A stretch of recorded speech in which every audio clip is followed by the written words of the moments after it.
When the wolf stepped out of the forest and looked straight at me, my heart stopped, because I knew he hadn't come by accident. I was only 16. My arms were numb from holding the two babies against my chest, their tiny bodies shivering under the thin cloth I had wrapped them in. Rain was pouring so hard it felt like needles on my skin, and the mud sucked at my feet with every desperate step I tried to take. I thought I was alone in that night, except for the crying of the infants and the sound of the storm, but then I saw him. At first I thought my mind was playing tricks on me. The trees moved with the wind, shadows shifted, branches snapped, and then he was there, a wolf, large, soaked, his fur clinging to his body, his eyes glowing with that strange yellow fire. He was only 2 steps away, 2 steps between his teeth and the children in my arms. I stumbled. My foot sank deep into the mud, and I nearly went down face first, clutching the babies so tightly that one of them let out a sharp cry. I was sure that cry would be the signal, the moment he leapt. My breath caught in my throat. My whole body braced for the pain, for the end, but the wolf didn't move. He didn't growl. He didn't bare his teeth. He just stood there, dripping rain, chest rising and falling slowly, staring at me as if he were waiting. That was when I noticed his eyes. They weren't wild in the way I had always imagined a predator's eyes would be. They weren't hungry. They were steady, almost aware, like he could see more than just a girl shaking in the storm, like he could see my fear, my weakness, the fragile bundles I held. And for a second, it felt like he understood. I couldn't breathe. My heart pounded so hard, I thought it would break my ribs. I wanted to scream, to run, to fall on my knees and beg, but I couldn't move. We just stared at each other, me trembling, him silent, rain lashing down between us. I thought, this is it. He's going to spring. Any moment now he'll lunge, and no one will ever know what happened to us in this black forest. My whole body whispered that truth. This is how it ends. But he didn't. He tilted his head, just slightly, like he was asking a question I couldn't hear. Then he lowered his body, slow, deliberate, until he was sitting in the mud. He sat in front of me, like a guardian instead of a threat. I didn't understand. My mind refused to believe it. Wolves don't behave like this. They don't pause. They don't give choices. They take. And yet, he only watched me, his chest rising, breath visible in the cold rain, his gaze never leaving mine. The babies whimpered. I adjusted my arms, afraid any sudden movement would provoke him. Still, he didn't flinch. His ears twitched at the sound of their cries, but instead of reacting like a predator, he lowered his head to the ground, pressing his muzzle against his paws. I swallowed hard. "Please," I whispered, not even sure if I was begging him not to attack or begging God to save us. My voice cracked in the storm, and still, the wolf just lay there, blinking slowly, as though my words meant something. I thought it was over. I thought the story ended here, in this impossible pause, this truce between me and the beast. I thought that any second the spell would break and he would remember what he was, and we would be lost. But I was wrong. That night was only beginning. The rain hadn't let up. It hammered on the trees, on my shoulders, on the tiny faces pressed against my chest.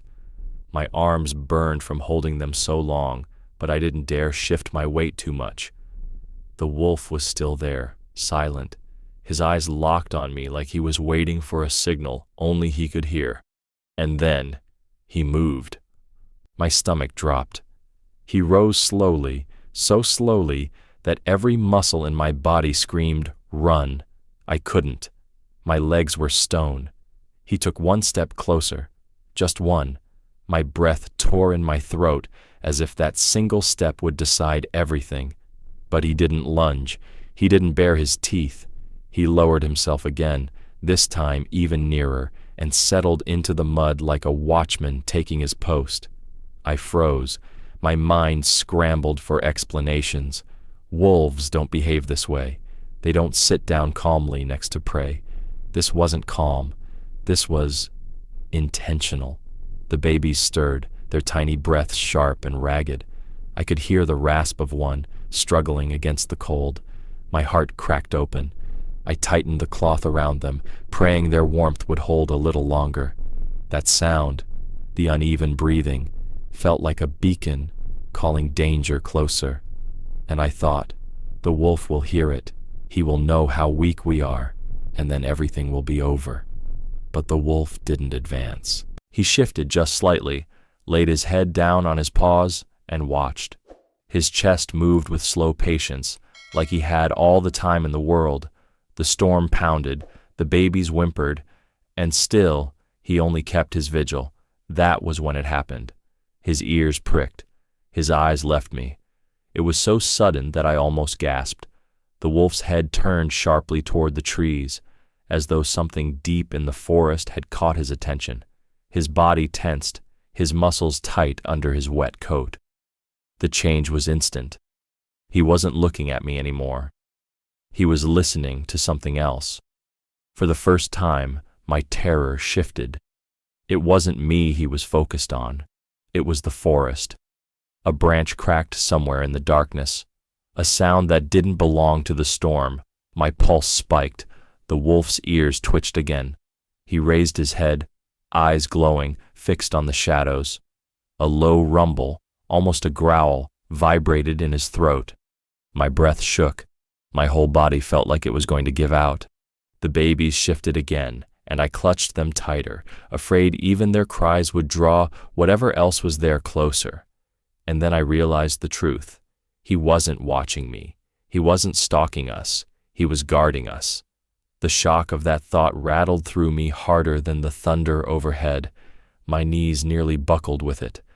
A wild beast, a predator I had been taught to fear since childhood, was crouched in front of me like a sentinel.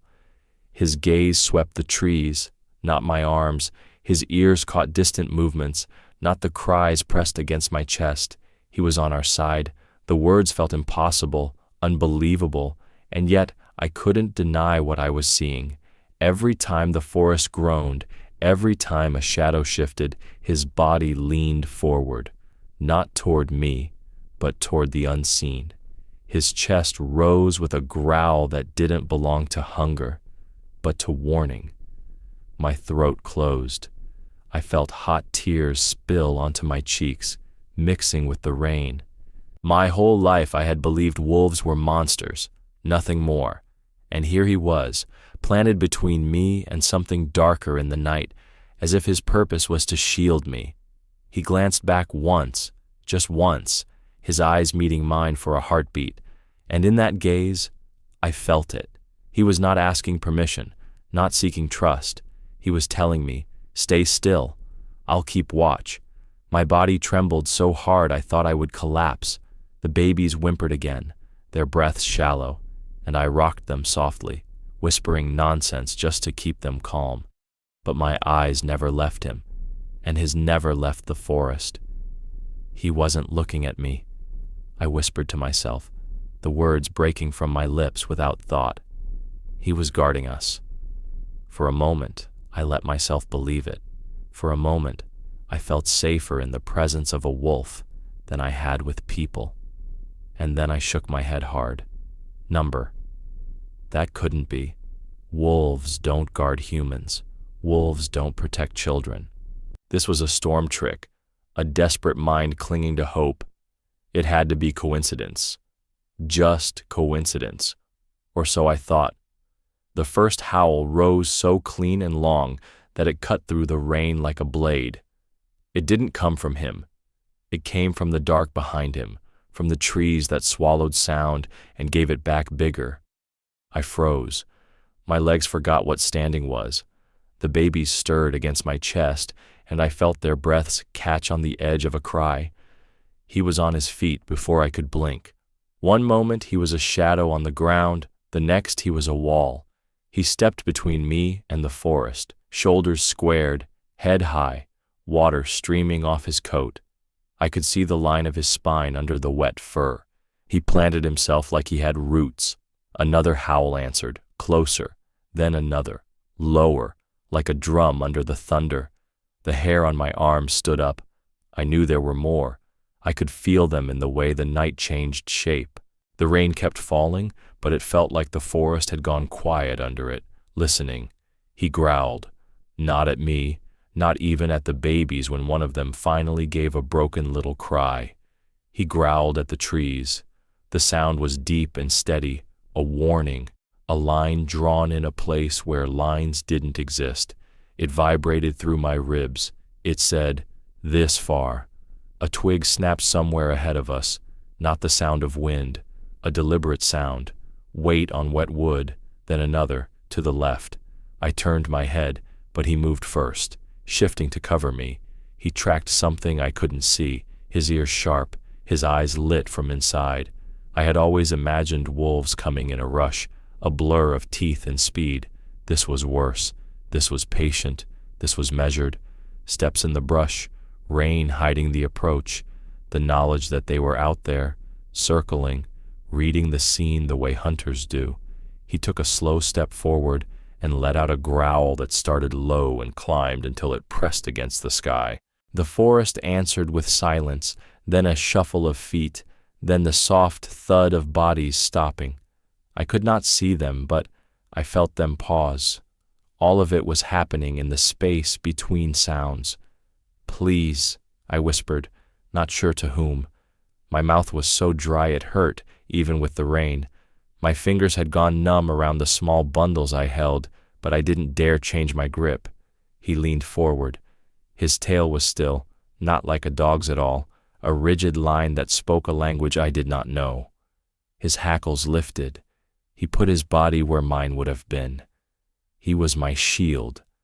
The words were inside me before I said them, and when I did, I surprised myself. You're my shield. It came out a cracked breath, swallowed by the storm. But it was true. I felt safe and more afraid at the same time, like stepping to the edge of a cliff and seeing wings you don't trust yet.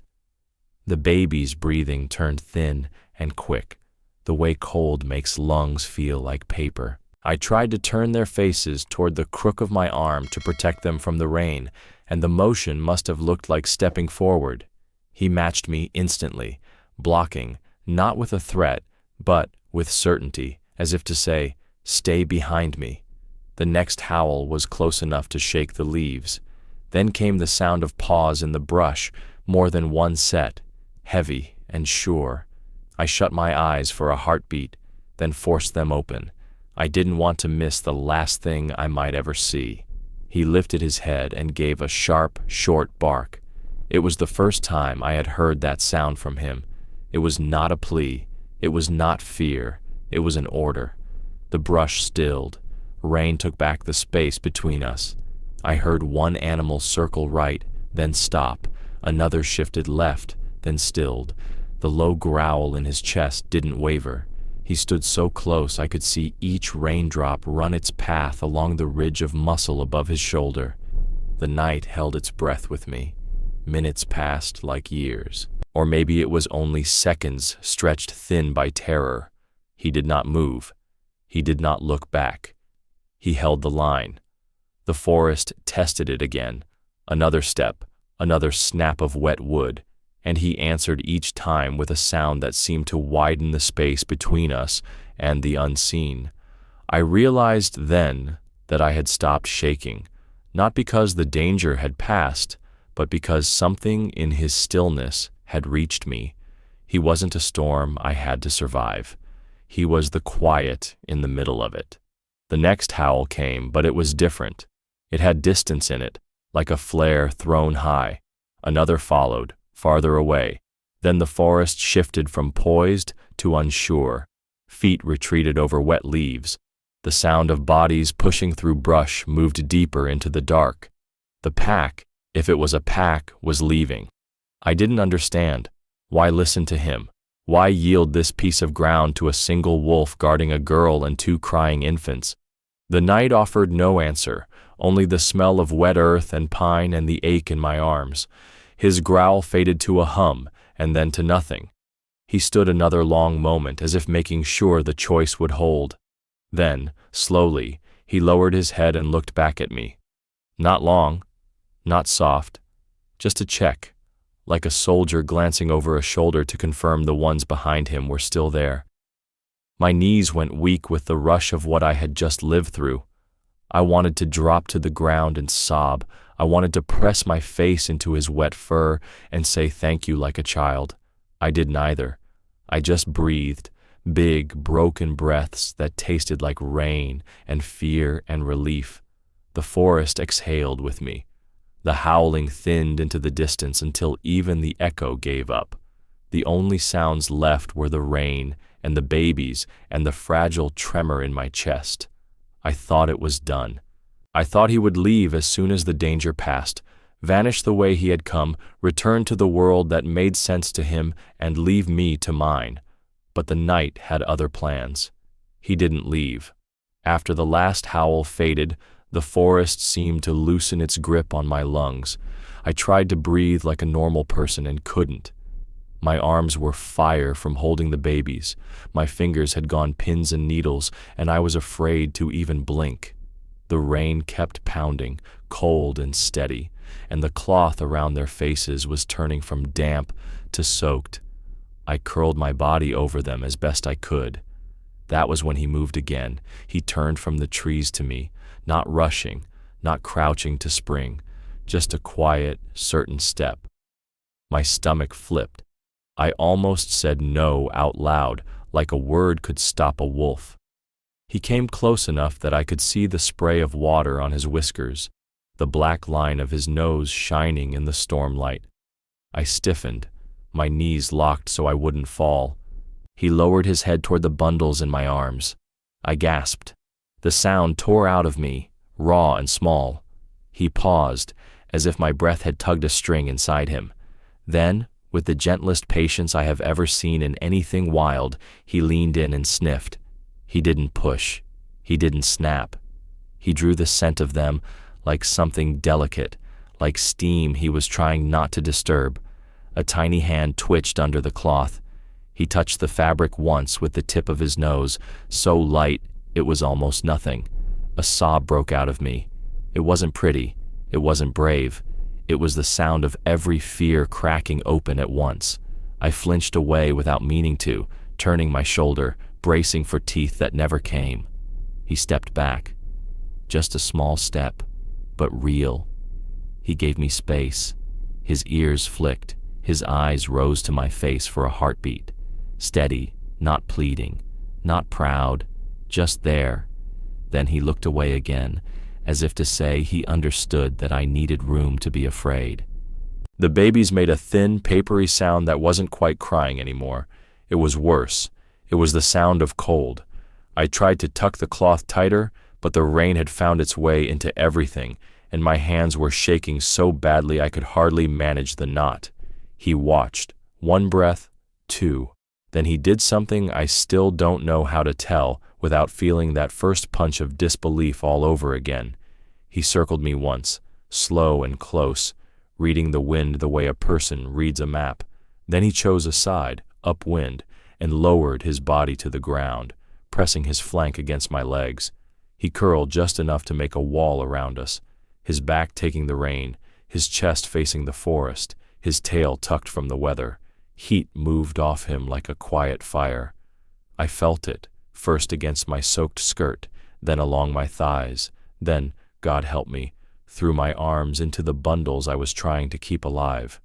His ribs rose and fell against me, steady, animal, warm. I shifted the babies closer to that warmth without thinking, and the sound they were making changed, subtle but real, easing just a fraction. I pressed my cheek to the wet cloth and felt the smallest bit of relief loosen the ice under my skin. His warm breath warmed my babies. I didn't think I would ever say a sentence like that in my life. I didn't think I would ever live a moment like it. But there we were, in the black rain, a girl and a wolf and two fragile lives, and the heat from his body was the only thing that felt like mercy. I kept expecting the moment to break, like thin ice under a heavy step. I kept waiting for him to remember he was a predator, or for something in the forest to pull him away, or for my own terror to push me out of his shelter. But he stayed. He held his ground and let the storm hit him instead of us. I could hear his breathing, slow and even. I could smell wet fur and pine and the iron taste of rain on my lips. My shoulders unclenched by inches. When my arms trembled, I leaned a little into him, and he didn't move away. When one of the babies made a small hiccuping cry, he let out the softest sound, not a growl, not a whine, something in between, like reassurance from another language. I whispered, "Thank you." It was ridiculous. It was all I had. The word fell onto his coat and disappeared. He flicked his ear and lifted his head for a second, checking the line of the trees. Every time the wind shifted, he adjusted, putting his body between us and the worst of it, like a living shield shaped by weather instead of metal. My teeth were chattering less. The babies' breaths, still fast, weren't scraping as hard. I rubbed their backs through the cloth, counting those shallow rises like prayer beads. I started to see him not as a single, impossible thing, but in pieces. The thick guard hairs that refused the rain, the scar along his shoulder buried in wet fur, the steam of his breath when he huffed toward the dark. I didn't know his story. He didn't know mine. And still, we were here, stitched to the same patch of ground by something that had nothing to do with fear. Lightning flashed far off, so distant the thunder came late and thin. He didn't flinch. He stayed in place long enough for the cold to leave the babies' faces, not gone, but less cruel. I closed my eyes and let a few tears slip, not all from fear this time. I was ashamed of them and grateful for them. They warmed my cheeks as they went. He shifted once more, closer. The curve of his body made a little roof, and the rain found new paths around us. I reached up without thinking and pushed wet hair from my face, and his nose touched my wrist. Light, then gone. A test, a hello, a reminder. I don't know. I only know I didn't pull away that time. I thought it would last a minute. I thought he would give us that small kindness, and then rise, shake the rain from his coat, and disappear into the trees like a dream that evaporates when you try to speak it. I was wrong. Even then, with the storm easing a breath and the forest pretending to be calm, he kept lifting his head to look toward one place, the same place, as if the trees there held a door only he could see. I didn't understand why it mattered. I didn't know what waited in that direction, what he already seemed to know. If I had known, I might have been more afraid of what came next than of the night itself. I waited for him to disappear. He didn't. When the rain eased to a steady hiss, I forced my knees to unlock. I tried to stand with the babies tight against my chest. The world tilted. He rose with me, close enough that I could feel his warmth along my calf, like a guard walking a prisoner who mattered. I took one step toward the narrow track I thought I knew, 2 ruts of mud between the trees, a path people used. He moved faster than my fear, slid his body in front of my knees, and stopped me cold. I froze. He didn't bare teeth. He didn't growl. He looked past my shoulder toward the safe track, then back at me, and eased sideways as if opening a different door. "No," I whispered, because the other way was darker. The other way was nothing but brush and wet black trunks and roots waiting to break an ankle. He angled his head, picked up a pace that was half step, half invitation, and started guiding me where I did not want to go. I followed, because I had no strength left for pride. He took 3 steps, checked the trees, and looked back to make sure I was moving. When I lagged, he returned, pressed his shoulder to my knee, and leaned, the way a steady hand urges a frightened thing to take one more step. I went. We left the path I trusted. We entered a maze. He threaded us through it, as if the storm had etched a map in the air only he could read. Twice I tried to angle right, toward where my brain insisted the road should be. Twice he blocked me, quiet as a gate closing, and steered me left, down into darker ground that swallowed sound. I thought he was leading me deeper into the forest.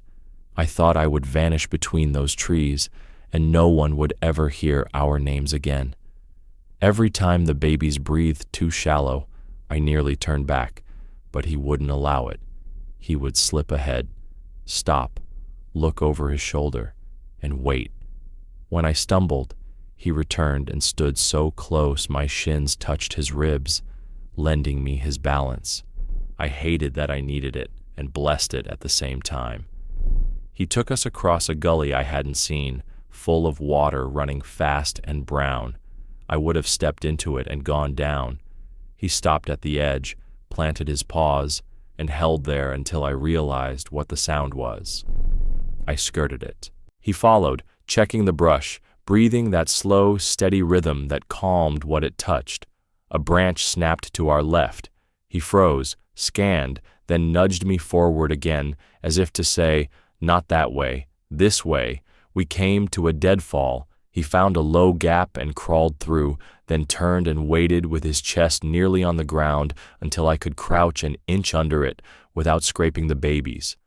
On the other side, he shook once, sending rain in a halo of drops, then moved on, always a few steps ahead, always turning back to count us.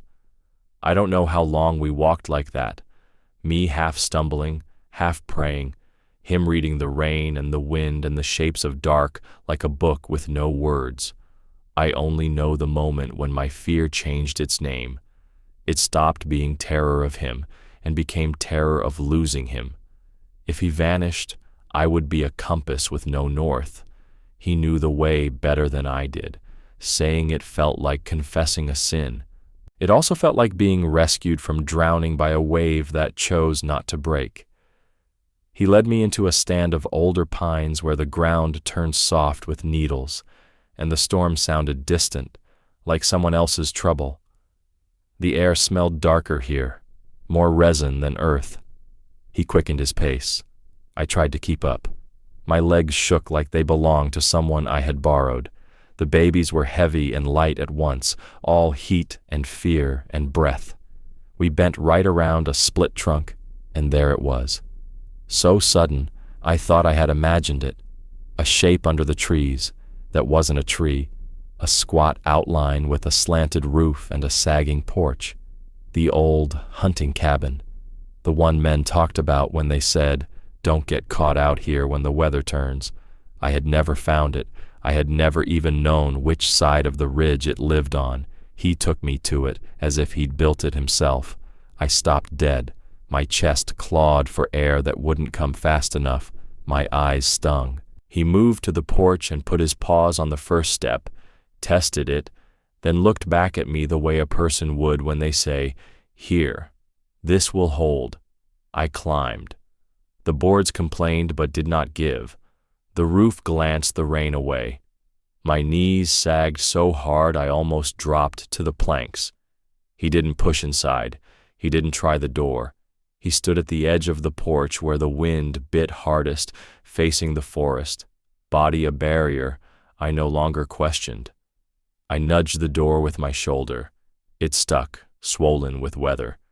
I put everything I had left into a shove and felt it sigh open an inch, then another. The smell of dust and old wood slid out, thick and kind. I edged in sideways, keeping the babies tight to me. He remained outside. He watched the trees like the night still owed us something. He shook once, water flying. He settled under the eave with his back to me and his eyes on the dark we had come through. I wanted to believe it was over. Shelter was here. Roof over our heads. The storm held at arm's length. I leaned my forehead against the door frame and let my breath scrape out in a sound that might have been laughter if it hadn't hurt so much. "I thought that would be the end," I whispered. "I thought we had reached the part where stories stop." But even as I said it, he didn't relax. He kept watching one slice of forest, the same place he'd watched before, as if the trees there still held a question he intended to answer. And when the wind shifted and slipped cold under the roof, I felt the babies shiver again and knew the night wasn't done with us, not yet. I eased the door shut with my hip and slid down the inside wall, the babies still pressed to me. The cabin smelled like old wood and dust and the kind of emptiness that keeps its voice low. There was no fire to make, no dry kindling I could see in the gray. I tucked them in the corner farthest from the wind and draped the damp cloth tighter, rubbing their backs the way I'd seen mothers do, counting each thin rise of breath like a promise I didn't deserve. Outside, he sat and did not leave. I could feel him there through the boards. Somehow the weight of his watchfulness reached under the door like heat. The rain softened to a whisper. Every creak of the porch made my heart jump. I waited for the sound of paws fading into the trees. It never came.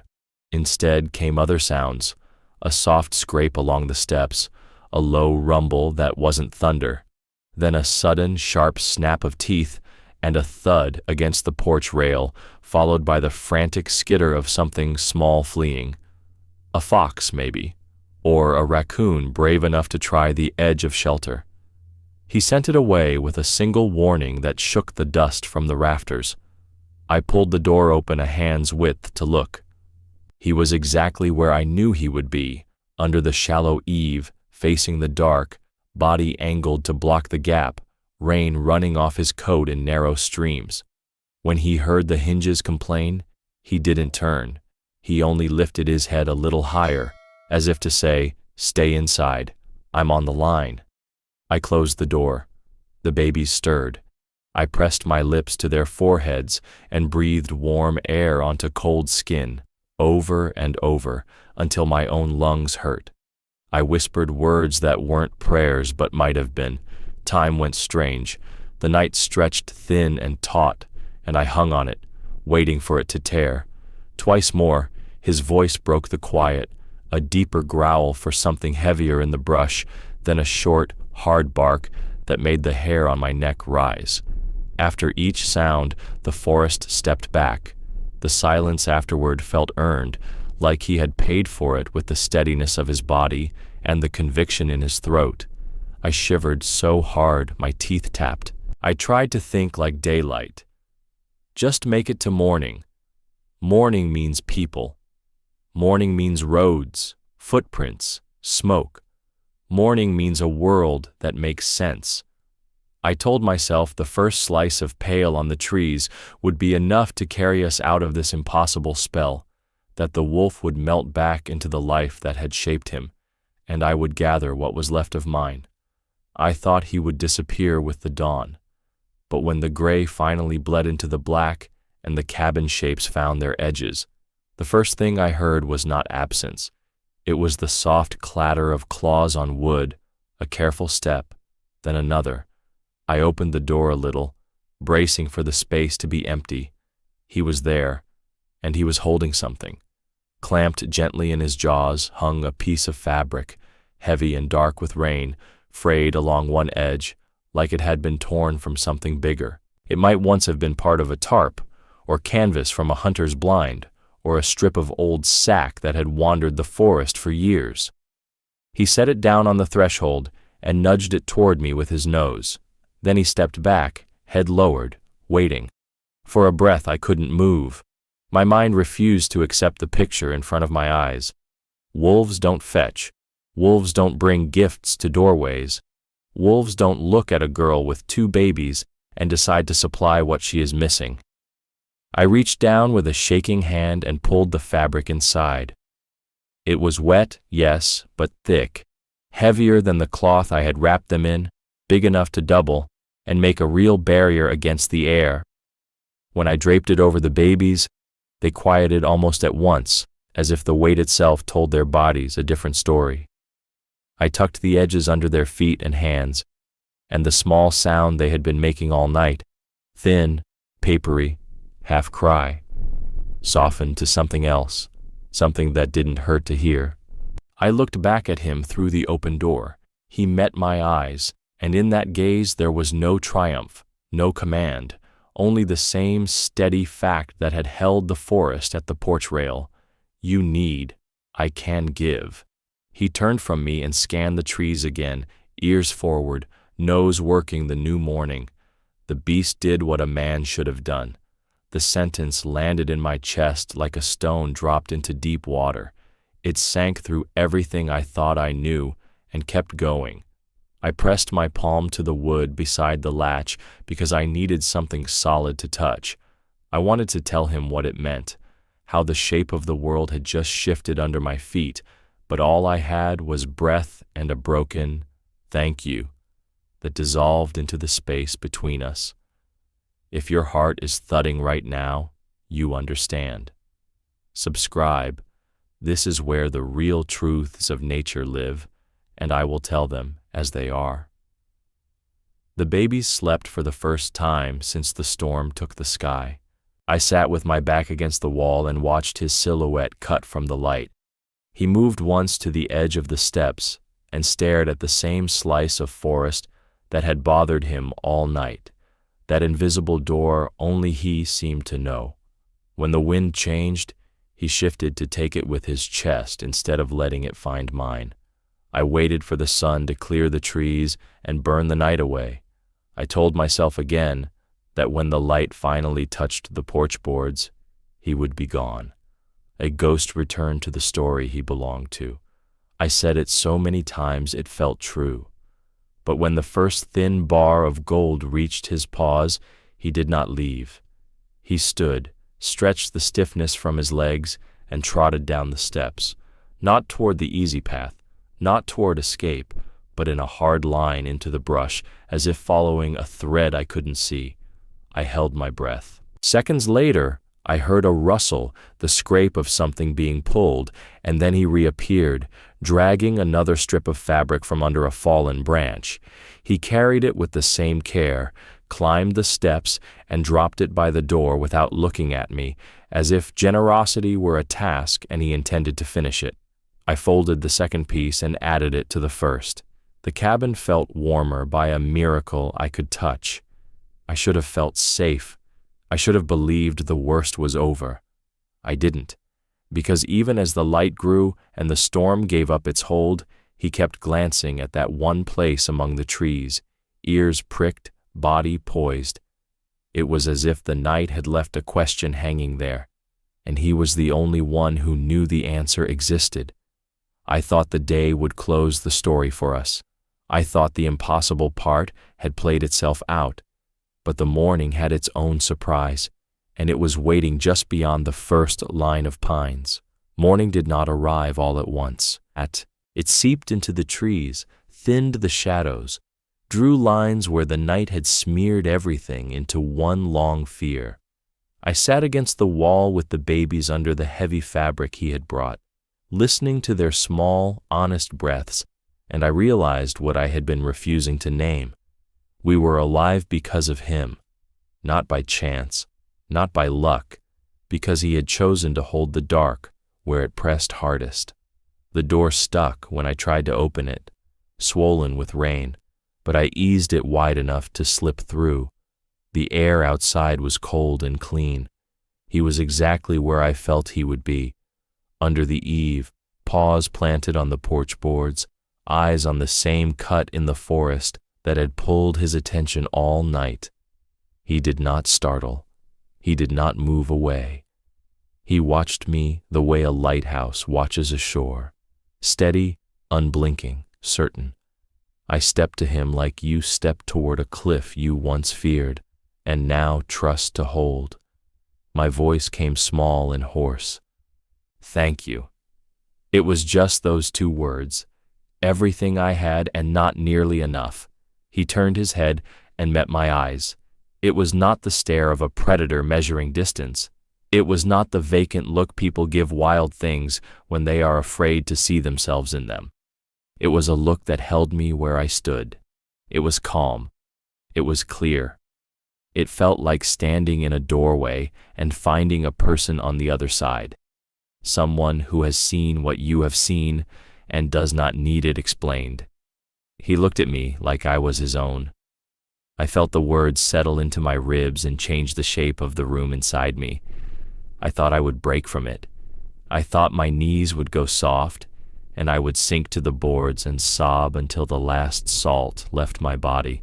Instead, I stood, shaking, and let the truth in. He had saved us. He had made choices. He had drawn lines. He had done what no one else did. He had turned his body into a wall, and his breath into warmth, and his night into a watch. I wanted to touch him, and did not. I kept my hands at my sides and tried to speak again. "You saved my babies," I said, and the sentence felt as impossible as rain falling up. He blinked once, slow, like a nod that did not need a head to move with it.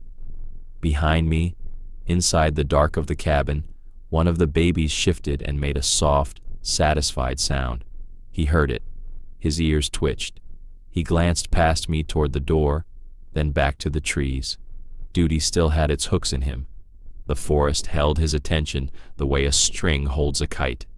He stepped down from the porch and stood at the bottom of the stairs, nose high, testing the air. He had not eaten. He had not slept. He had spent the night being the thing I had begged the sky for. The morning pulled at him now with all its ordinary needs. He took one slow step into the brush. My chest tightened. "Wait," I said, though I knew that word did not belong to him. He paused. He looked back at me over his shoulder, the way someone does when they are leaving but are not done saying goodbye. Our eyes caught and held again. The space between us filled with everything I could not speak. He started forward. He did not hurry. He did not sneak. He moved with the same measured confidence he had used to face the night. At the edge of the trees, he turned and looked back a second time. Not a long look, a check, a count, a promise that did not use language. I stepped to the top step without thinking. The boards complained under my feet.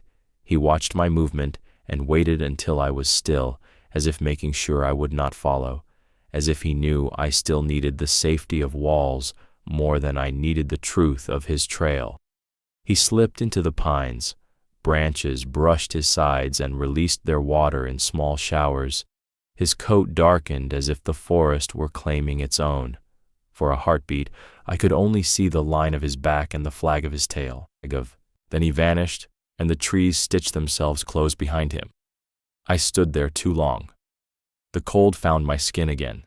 The porch shuddered with a gust of wind, and I turned to the door, meaning to go back inside, to check the babies, to anchor myself to the simple good of their sleeping faces. I put my hand on the latch and looked over my shoulder one last time. He was there again, between trunks, almost a trick of light. He had come back just far enough to see me see him. He held my gaze and then tipped his head a fraction, not play, not question, just a single soft acknowledgement, and then he was gone for real, swallowed by green and distance. I leaned my forehead against the door frame and breathed until the ache in my chest loosened. Gratitude and fear and wonder crowded the same small room inside me and refused to take turns. I pressed a palm flat to the wood to keep from floating away. I had been wrong about so many things. I had been wrong about monsters. I had been wrong about mercy. I had been wrong about who teaches whom in a world this old. I thought that was the last of him. I thought stories like ours end at daylight, that you thank the miracle and it leaves, that you fold it small and carry it like a secret you take out in quiet rooms. I thought I would never see him again. By the next day, the storm had thinned to a gray drizzle. The babies slept under the heavy fabric he had brought, their breaths soft, their skin warmer than it had been all night. I waited for courage to return to my legs. When it finally did, I lifted them, pushed the stubborn door wide, and stepped out into a world that looked almost ordinary. I called out, Voice small at first, then louder. The forest threw my words back. I followed the slope the way water would, down and left, away from the stand of old pines. Each step felt like treason, like leaving my post without permission. I looked over my shoulder more times than I can count. No shadow followed. No flash of gray between trunks. The path appeared like a scar in the undergrowth, faint but there, and I took it. By afternoon, I saw a fence line, then a road, then a truck. A man in a cap climbed down from the cab, eyes wide when he saw the bundles in my arms and the state of me. He shouted for someone inside a nearby house. A woman ran out with a blanket and strong hands. The world tilted into white walls and hot soup and questions I could barely hear. I said the word, wolf. The room went quiet in a different way. The man choked out a laugh, not unkind, just disbelieving. "You mean a dog," he said, already nodding to his own conclusion. The woman pressed the back of her fingers to one baby's cheek and made a small sound of relief when the skin felt warm. "You were scared," she said softly. "The mind makes pictures when it's that cold." I told them he had kept watch all night. I told them about the growls that held the brush at a distance, about the way he moved in front of me and blocked the places danger pressed. I told them about the fabric in his mouth, the way he set it at the door like a task he meant to finish. The man shook his head. "Tarps blow around. Hunters leave junk. You were lucky, that's all." He said it like a blessing, like luck was a thing with hands. I kept talking because the words were the only solid I had. I told them about his eyes when he looked at me, about the thin, papery sound the babies had made until his warmth touched them, about the way he watched one slice of forest like it held a message only he could read. "Coyotes," the man said, but his voice wavered. "Maybe." The woman smiled the way people smile at someone who has been to a frightening place and come back with lights where there used to be doors. "Rest," she said. "You'll see clearer after you sleep." They called a nurse. They took the babies into a room with bright lamps and quiet women who moved like they had done this 1,000 times. They cleaned the cuts on my feet and wrapped them and told me to lie down. A thin curtain separated me from the room where my children lay, breathing the good, easy air of warmth and milk and safety. I tried to sleep. Every time I closed my eyes, the porch boards rose up, the eave dripped, the trees breathed, and he stood where he had stood, shoulder to the rain, ears pricked to the same direction, body a wall I could lean against and not fall. I opened my eyes and stared at the ceiling. The lights hummed. People's voices passed like waves. I felt the strangeness of warm sheets after cold earth. I felt the wrongness of being held by a bed instead of his steady flank. I told myself to be grateful and believed it halfway. When the babies woke, they ate, their cheeks pinked. The nurse smiled for real. The man brought a cup of coffee I could barely hold. The woman tucked the blanket tighter around my shoulders and said, "There now." I nodded and said, "There now," back to her, as if words could settle me into the new shape of this day. By evening, I had almost convinced myself I had imagined parts of it. The brain edits. The body protects itself with stories. Maybe the fabric had been there all along. Maybe the growls were thunder, the barks foxes, the eyes a trick of stormlight. Maybe I was a child with a fever and a legend older than my bones. But then night returned, quiet and clean, the kind of night that makes houses feel like ships on a dark sea. The woman cracked a window to let the air in. The babies slept, heavy and soft, in a crib that did not creak with wind. Outside, the world went still enough to hear small things. A gate rattling once in a mild breeze, a car 2 roads over, a bird settling deeper into its feathers. And then it came. The howl rose from far off, thin at first, and then full, a ribbon of sound pulled straight from the spine. It was not a dog, it was not a coyote, It had the long, low center I had felt in my ribs when he stood between me and the forest. It carried distance and recognition at the same time. It crossed the fields, lifted over the house, and threaded the open window like a hand reaching in. I stood without meaning to. The cup on the bedside table rattled against its saucer. The babies didn't wake. The hair on my arms lifted. My throat closed on a sound I did not make. It was his farewell voice. I went to the window and put my hand on the sill the way I had put it on the doorframe at the cabin. The night outside was just lines and shadows and a slice of pale where the road cut the grass. The howl came again, farther this time, answering itself with echoes from low hills. I felt it in my teeth, in the old ache behind my eyes, in the place under my ribs he had steadied with his presence. "Thank you," I said, barely a breath. I didn't know if he could hear. I knew he would not need to.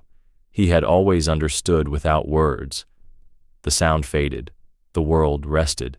The woman in the next room coughed once in her sleep and settled. A truck passed slowly like a thought that chooses not to stay. I sat on the edge of the bed because my knees were useless. I looked at the crib and counted the rises and falls that were now strong and sure and ordinary. I closed my eyes and told myself that now it was over, that this was the part where life picked up the thread it had dropped and kept going, that miracles belong to nights and the day keeps its hands on simple things. But the truth was not done with me. Years have passed. I measure them in birthdays and school plays, and the slow way a scar on my wrist faded where his nose once touched my skin for a heartbeat. The babies are no longer babies. They run and they argue and they sleep sprawled like starfish, unafraid of windows, unafraid of rain. I watch them and I still listen for a sound none of us should have needed. I tell myself I am done with that night. I am not. Sometimes it comes back with a smell, wet pine in a hardware store, damp canvas flapping on the back of a truck. Sometimes it arrives as a sound, the hinge of a door taking a breath, the far-off call of a train that holds one long note and lets it go. Sometimes it is just the weight of quiet in a room when everyone else has fallen asleep. And I remember how silence can be a body standing between you and the worst of the world. People say I was lucky. People say a mind in shock makes pictures that are easier to live with than the truth. People say a dog is a dog and a wolf is a story. I thought so too once. I don't argue anymore. I nod. I smile. I pour coffee. Then I go to the sink and stare out the window at the line where the yard ends and the trees begin, and I let the part of me that knows speak to me the way it did then, without words. I kept the fabric. I washed it and folded it and tucked it away. I told myself I would throw it out when I finally believed the sensible version. I never did. It is heavy in the hands and smells like old rope no matter how many times you try to make it smell like soap. My fingers remember how it felt when I pulled it over two small faces and the air changed from knife to blanket. When I touch it, I can feel the porch under my bare feet. I can feel the wind trying the door. I can feel the shape of a back pressed against my legs, warm and living and relentless. We went back once, not far into the forest, not far enough to test anything, just to the edge where the trees gather themselves and make a promise about what they will and won't show. The cabin was still there, smaller, sadder. The door stuck in the same place because swollen wood learns only one trick and keeps it. The porch sagged. Needles had piled where feet do not pass. My children stood with me and held my hands and asked why I was crying if we were safe. I could not answer in a way that would fit their mouths. I told them the truth that fit. Sometimes you cry when you are grateful and you don't know where to put it. I think about him when the news talks about predators like problems to be solved. I think about him when someone jokes that nature is simple if you're not sentimental. I think about how simple it was to die that night. I think about the body that chose instead to give and guard and lead and stay. I think about how nothing in him asked for our thanks. I think about how, when the light came, he had every reason to leave and did not until he had done more than any person did. The nurse who helped me that morning still lives down the road. When I see her at the market, we talk about ordinary things. She says, "Those kids saved you," and I nod, because that is one way to name what love can do. But when I lie awake much later, I say the words out loud to the dark because I need to hear them in the air. We survived only because of the wolf. It frightens me to admit it, even now. It rearranges the furniture inside me. It makes the floor tilt. It asks me to live in a world where the lines are not where I thought they were. It asks me to trust something I was taught to fear and to fear something I was taught to trust. It asks me to carry a miracle without smothering it with reasons. Some nights I fail. I make lists. I stack logic like bricks. And then the memory rises and sweeps the wall away, and I am back under a low roof with rain stitching the edges of the world, and a shape is holding the door with his body, and I am allowed to breathe because he has decided I may. I have seen videos since then. Wolves tracked by collars, packs counted from helicopters, experts speaking in voices full of numbers. I'm grateful for the learning. I am grateful for the care it implies. But when the screen goes dark, I close my eyes and see a single animal at a porch rail. Not a data point, not a study subject, not a cautionary tale, but a being with a job he chose and kept until the sun made it safe to hand it back. On clear nights, I still open a window. The air comes in and it smells like what the world smelled like before we named it. Once in a great while, when the wind is right and the town is quiet and the moon has real work to do, a sound threads the distance the way it did that first night in safety. It is thin, and it is far, and it is full of an old promise. I stand still and press my hand to the sill and let the hair lift on my arms and say the only word that ever mattered between us, "Thank you," and the sound fades, and I am left with the kind of silence that doesn't hurt. Nature is wiser than us. And that night the wolf became human, and I became part of the forest. Saying it out loud feels like walking into a church you have built with your bare hands, crooked, imperfect, and the only place you can kneel. Sometimes I think the story will leave me if I speak it too often. Sometimes I think I owe the world the telling, because there are girls out there with shaking arms in rain that does not care, and there are animals out there with eyes that see more than they are given credit for, and between them is a bridge made of a single night, a strip of canvas, and a life deciding to stand between danger and a door. I can't believe this happened to me. I say it and hear how foolish it sounds, like a child insisting the ocean itself bent down to whisper in her ear. But I saw it, I felt it, I heard claws on boards, and breath turn warm on cold skin, and a voice rise from a body that should have been a threat and was a shield instead. I watched a path unfold where there wasn't one. I followed, and I lived, and I brought home 2 heartbeats that would have gone quiet if not for him. If it hadn't been for him, we would be gone. I do not know where he lies now, or if he lies anywhere at all. I do not know where his pack ended up, or if packs even mattered to the life that stood with me. I do not know how to repay a gift like that. I do know how to carry it. I do know how to look at my children and see the shape of his choice in the way their chests rise when they sleep. I do know how to meet the eyes of people who do not believe me and forgive them at once, because once I didn't either. I live softer because of him. I step slower. I listen more. When the world shows me its teeth, I do not only see hunger. I ask what line is being held and for whom. I stand where I can. I wait where I must.